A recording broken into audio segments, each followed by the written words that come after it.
factors that can help get rid of various infections. They can also act as pain relievers. Let's start off the list with cayenne pepper. Ever hear of capsaicin? It's a chemical compound found in cayenne powder. It has medicinal properties, and the hotter the pepper, the more capsaicin it has. This compound is also used in pain-relieving ointments. The main function of capsaicin is to deplete a nerve cell known as substance P that transmits pain signals to our brain. Perhaps this is why cayenne powder has had such a cultural impact on homemade medicines in India, China, and other parts of Asia. It was also used by Native Americans to treat wounds. Overdosage is not recommended, as it may cause stomach inflammation. Although if used in a moderate level in food once or twice a month, it can have some positive impacts on your body. Controlled amounts of cayenne pepper not only acts as a pain reliever, but also strengthens your metabolism and increases pain tolerance. It can also help get rid of digestive problems, as well as help in the process of blood circulation. Cayenne also contains antioxidants, such as carotenoids and flavonoids, which decimates free radicals and bacteria. If these microorganisms were allowed to roam free, they could cause major infections and diseases. In other words, this spice is a lifesaver in many ways. Up next we have cloves.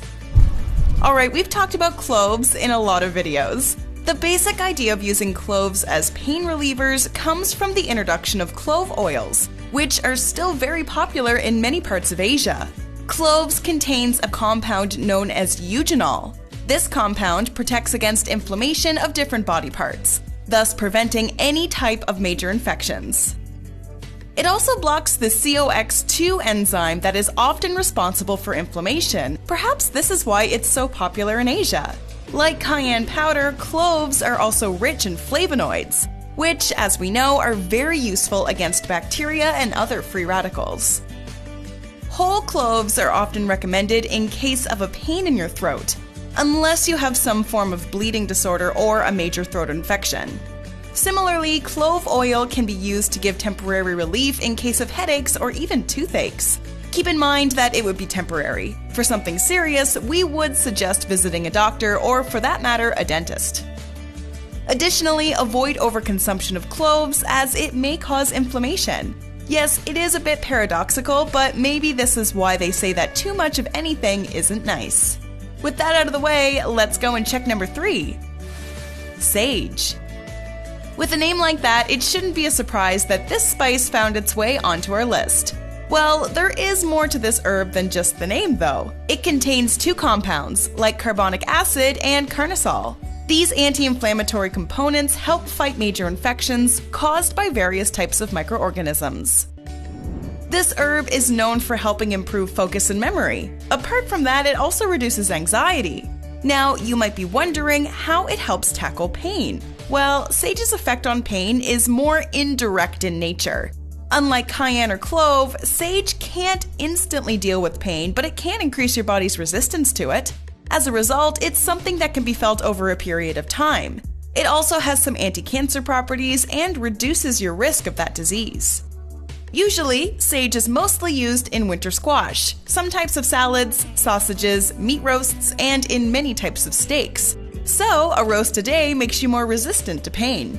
Speaking of being resistant, our number 4 pick is turmeric. We've talked about turmeric in many videos. It is mostly popular as a spice in South Asian and Middle Eastern countries. It's often used in many dishes that trace their origin from these regions. As far as its medicinal value is concerned, turmeric can help ease pain caused by cramps, muscle spasms, and injuries. The main thing that makes turmeric so useful when it comes to dealing with pain is curcumin. Curcumin helps to not only neutralize pain, but also destroys any form of inflammation. It's also extremely effective against some forms of infection, as well as arthritis and chronic pain. On top of that, unlike cloves or cayenne, turmeric doesn't really have any side effects.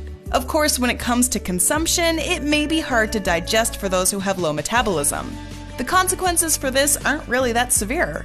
When consumed in moderation, it can speed up the digestion process.